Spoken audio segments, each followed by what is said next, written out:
Why is Shivling called the Vigraha? And why females are not supposed to worship and touch Shivling? First of all, I don't believe and I don't agree that females are not supposed to touch or worship Shivling. I don't think God ever excluded himself from a certain group, race, creed, anything. And if the beaten logic is that it's Shivalingam and all those, then they're only doing worship. That distinction is there, the fact that it's men who wrote the scriptures. Women were not allowed to be a part of that decision making of what is a good ritual, what is a bad ritual. So to begin with, I don't agree. You are free to worship whoever you want. There is nothing stopping you at all. Because if I were to say that don't worship Shivling, but you can worship Krishna, that means I'm immediately differentiating between Krishna and Shiva. Are we not then dividing God? It's paradoxical, it's just silly. And why is Shivalingam called a Vigraha? Anything in which you worship divinity is a Vigraha. What is complicated about it?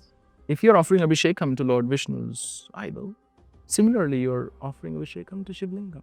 But is Ling, Shivling, really the phallus of Lord Shiva? Or what is it? First of all, it is a symbol. It is a symbol of Lord Shiva. In the yogic texts, Ling is the name of a body, Linga Sharira, which is referred to as your subtle body. So this is symbolic of Lord Shiva. That's what there is.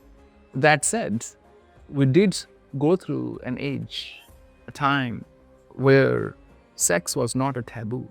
It was okay to talk about it, and that is why so many old temples that are thousands of years old have got sculptures of poses of Kama Sutra on their walls.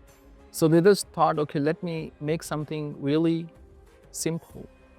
But from where have we originated? A sperm joins with an egg. So Shivalingam is on a yoni. It is the ultimate union, and it is a reminder that if you could see divinity in that act of intimacy, then nothing will remain superficial for you. Nothing will be undivine. Nothing is undivine, if there is such a word. But you know what I mean. But when you don't understand, then you either avoid the subject or you hate the subject. Lack of understanding leads to these two things, avoidance or repulsion. But when you understand it, it changes. You suddenly see the truth. If I want it, I don't have to look at Lingam, Shivalingam as anything. I could just say this is a sign of God. Don't we do that to Shaligram? We're happy to look at it just like a stone because it does not fit some image we have in our mind of some organ.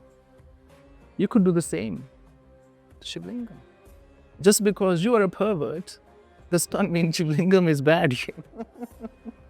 Because it is your own reflection that you see outside. That's all it means.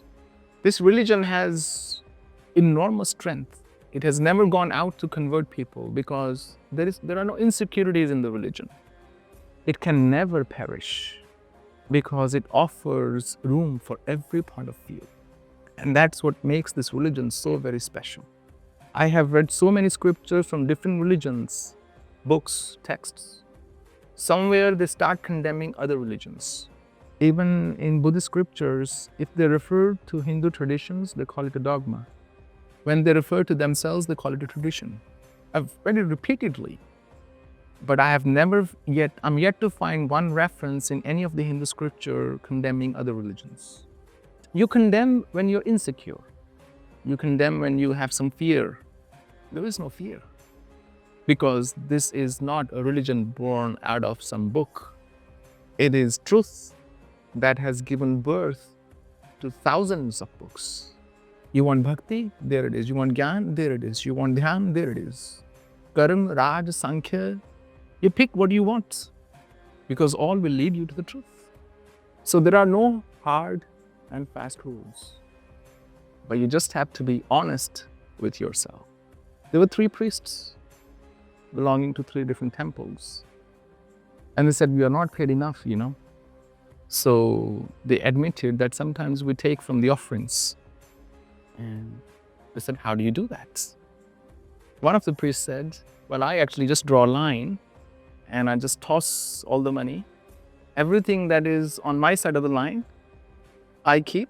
Everything that is on the other side of the line, I give it to the temple. And the second said, my method is very similar, but I draw a circle. So everything that falls in the circle is God's. Everything that is outside the circle is mine. And the third said, I don't like to draw distinctions with God like this.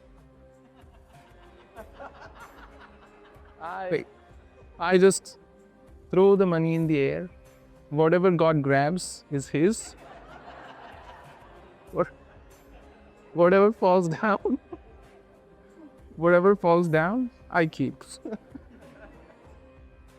So, you just have to. Nija nija karma niratta shruti riti. This is a line in Ramcharitmanas. And there's a similar verse in Bhagavad Gita. Swabhajen konte nibaddhasvaina karmana. If you're honest to yourself and do what you're doing honestly, you will experience vairagya, dispassion, detachment. You don't have to go to the caves, the mountains, and so on and so forth to just figure out what are you actually doing.